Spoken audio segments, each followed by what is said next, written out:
Sino bang natatakot kay Martin Romualdez? Marami po siguro dito sa kapulungan ito. Pero hindi ako natatakot kay Martin Romualdez. Nakita naman po ninyo kung paano niya sinasagot ang bawat tanong. Walang pag-aalinlangan.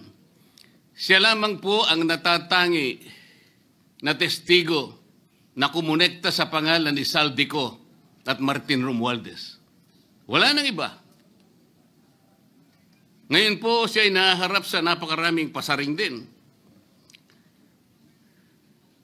Bakit po ako'y walang kortesiya? Hindi po ba ako'y humingi ng panahon sapagkat hindi ko naman po alam kung talagang darating siya nung araw na yon, kaya hindi na po ako nagsabi. Gusto ko talagang paniwala ang darating siya. Dumating nga po siya, kaya ko siya inilabas. Pero kung pag-uusapan po ay kortesiya, balikan po natin ang mga nangyari. Nung ako po ay chairman pa ng Blue Ribbon Committee, nagkaroon po ng pagdinig. Unang pagdinig ay August 19, 2025. Isang araw bago po nagkaroon ng pagdinig ang Blue Ribbon Committee, ang ating pong kasama, si Senador Lacson, ay nagkaroon po ng posting. Sa Twitter po yata ito, hindi po ako sanay dito eh. Babasahin ko po, August 20, 2025. The Senate Blue Ribbon Committee hearing yesterday is akin to the cart going ahead of the horse. Had the cart waited one day, it would not have missed the details of the truth about the many substandard ghost projects and more that will be exposed in my privileged speech today. Yun po ba ay courtesy din? Sa akin pong palagay, hindi dapat po nagkaroon ng ganitong pagpapasaring. Alam ko po ba kung sino-sino ang tatayo para mag-deliver ng privilege speech? Matagal ko na pong sinabi noon kung kailan po ang pagdinig. Wala po akong itinago. Ngunit kung sasabihin na kung naghintay kami ng isang araw, ay mas marami pa sanang mga detalye at katotohanan ang naihayag. Hindi po ba sinabi ko sa inyo noon, mismong Pangulo ng Republika ng Pilipinas ang nagbigay sa akin ng USB na nandun po lahat ang mga proyektong pinaghihinala na ghost projects. Ayaw ko lamang pong ilabas ng isa-isa sapagkat sa aking pagkakaalam noon, Ginoong Pangulo, mali din po yung binigay na mga coordinate sapagkat ang pinagbasihan nila yung MYPS, hindi yung PCMA, na palagi ko pong binabanggit. Sa mga kapatid, kahit na po yung mga binanggit na projects ng ating kasama, salig po sa mga maling coordination eh. At saka konti lang, pinili lang. Nagkataon lang po maganda nga talagang pagkakapresent sapagkat kulang na lang po yung cinematography at saka screenplay. Kung meron pa lang sanang sound effects, baka nandun yun eh. Huwag po sanang ganun magpasaringan tayo. Iisa po ang layunin natin dito eh. Yung matukoy natin kung sino ang merong utak dito. Na ngayon po ay unti-unti na pong naihayag. Sino bang natatakot kay Martin Romualdez? Marami po siguro dito sa kapulungan ito. Pero hindi ako natatakot kay Martin Romualdez.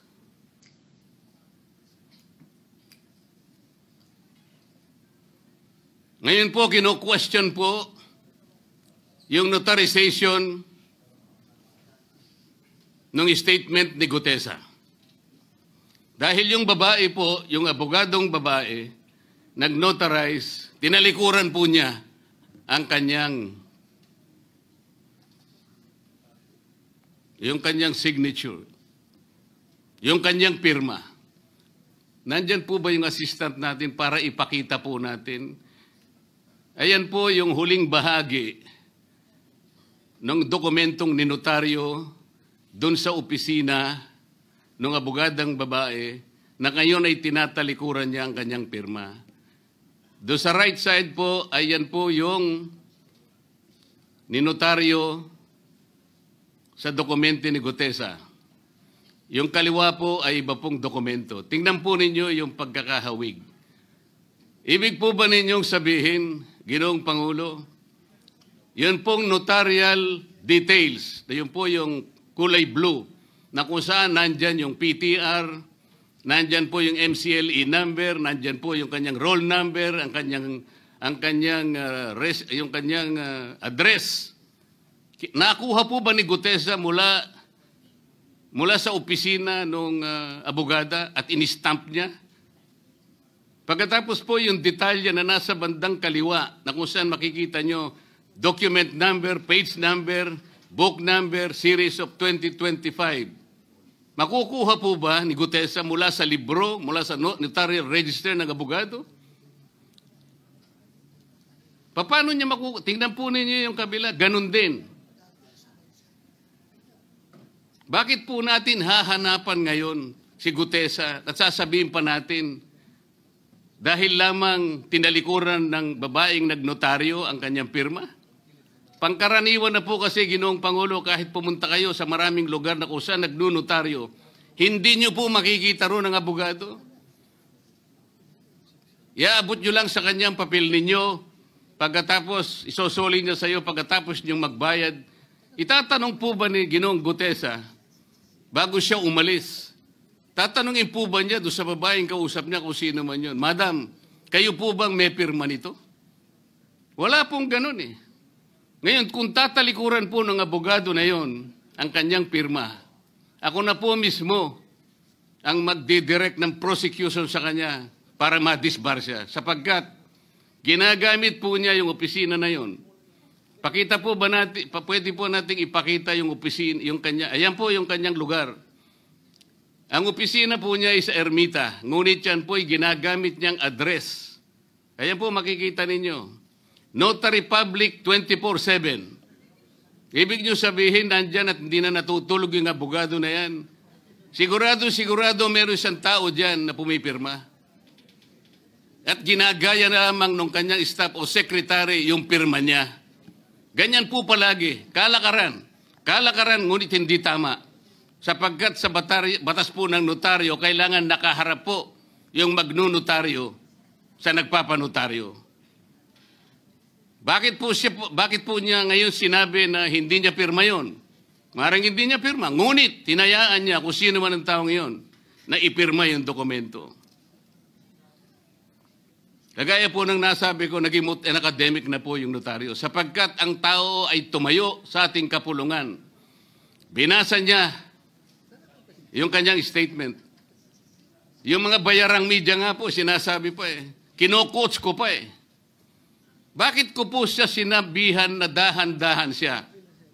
Dahil po nung panahon na binabasa niya na yung kanyang statement, sinusundan po namin yung kanyang binabasa. Binigyan ko po ng kopya ang chairman ng Blue Ribbon Committee.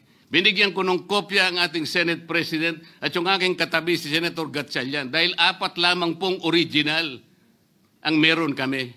Yung binabasa pala niya ay Xerox copy kaya may naputol sa baba.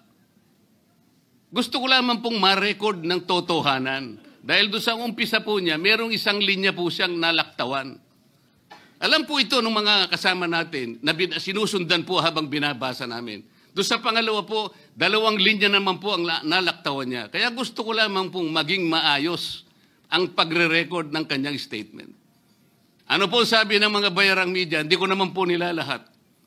Kaya ako po hindi nagpapa-interview sa kanila eh. Alam ko po ang karakter ng ating media ngayon. Nakakaawa na po ang kalagayan. Binanggit na po ng dating Senate President ang nangyari do sa statement ni Diskaya. Siya ang kauna-unahang nagbigay ng statement na kung saan binanggit ang 17 congressmen. Ngunit nakakapagtaka.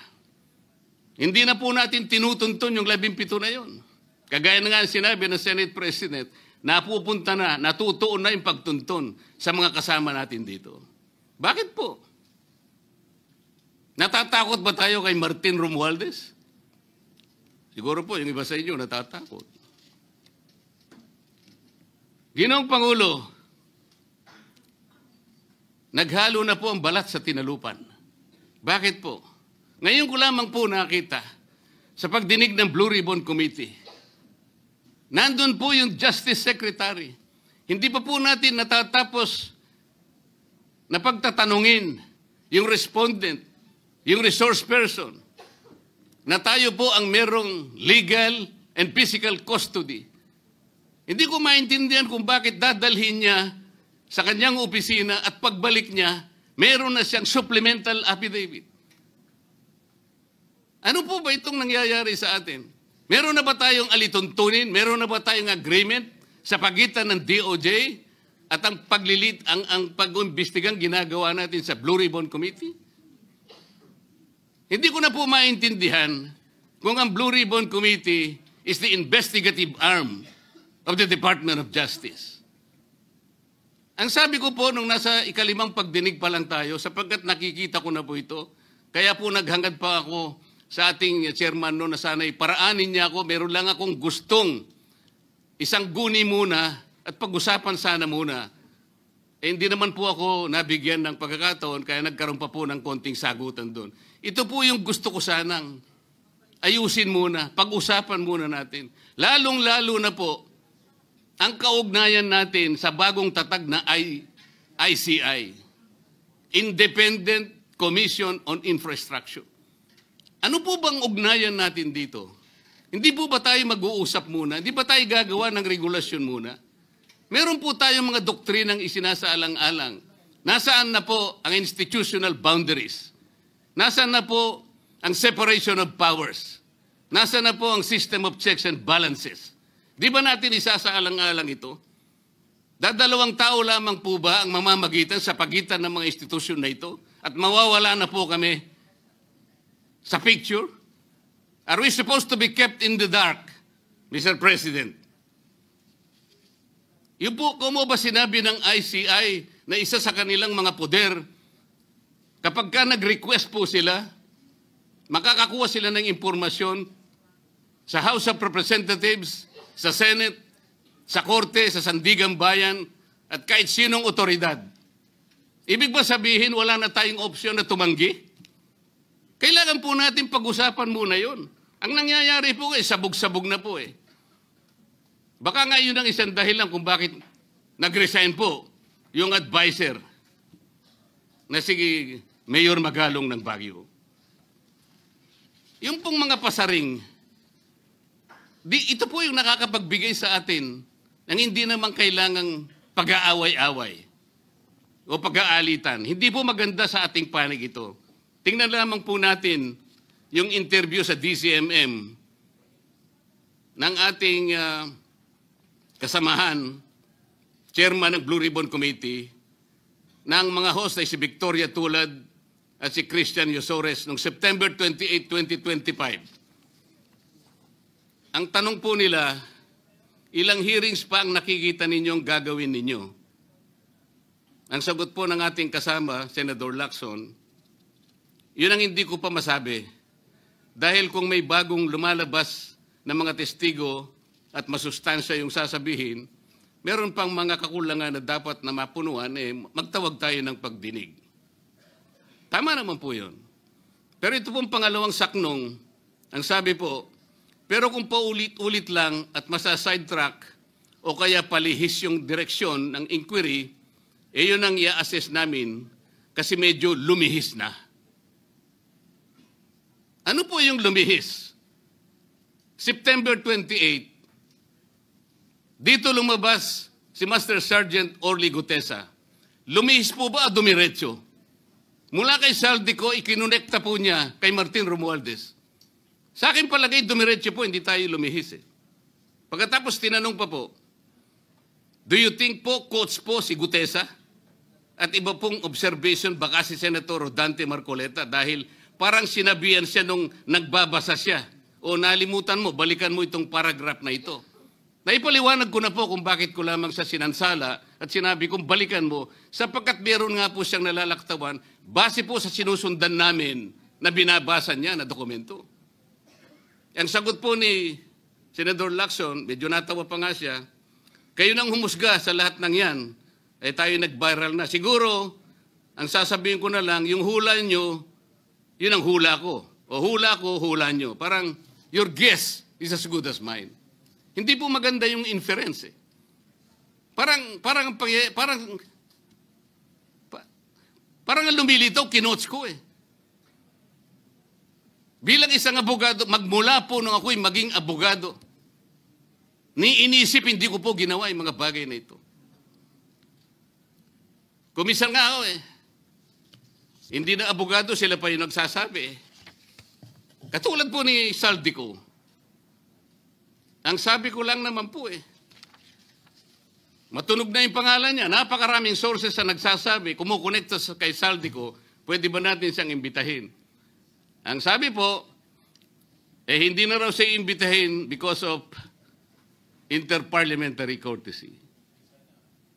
Ang sabi ko po, ang interparliamentary courtesy hindi po nalalabag kung iimbitahin lang siya. Halimbawa, invitation letter lang. Nagawa ko po yun kay Congressman Toby Chanco. Voluntaryo po yun eh. Kung darating siya, salamat. Kung hindi siya darating, okay lang. Ngunit, ang pinag-uusapan natin ay problemang kasangkot na po ang kinabukasan ng ating bansa. Sasabihin ba natin interparliamentary courtesy? Nakikinig po ang buong bayan. Tatakpan po ba natin ang dahil sa interparliamentary courtesy? Nakasulat po ba sa bato yun? Absolute po ba yun? Yun po yung aking ikinasasama ng loob eh. Hindi po tayo dapat mag-away-away. Iisa po ang ating layunin. Ang ating bansa ang pinaka-importante sa ating lahat. Bakit po kinakailangang ilihis natin? Bakit po tayo gagawa ng paraan para pagtakpan po natin ang hindi dapat pagtakpan? Ginoong Pangulo, ngayon po'y masasabi ko, si Master Sergeant Orly Gutesa ay mas credible pa po kaysa sa marami sa atin dito sa kapulungan ito. Si Master Sergeant Orly Gutesa, mas matapang kaysa sa mas marami dito sa ating kapulungan. Maraming salamat po, Ginoong Pangulo. Thank you, Senator Marcoleta.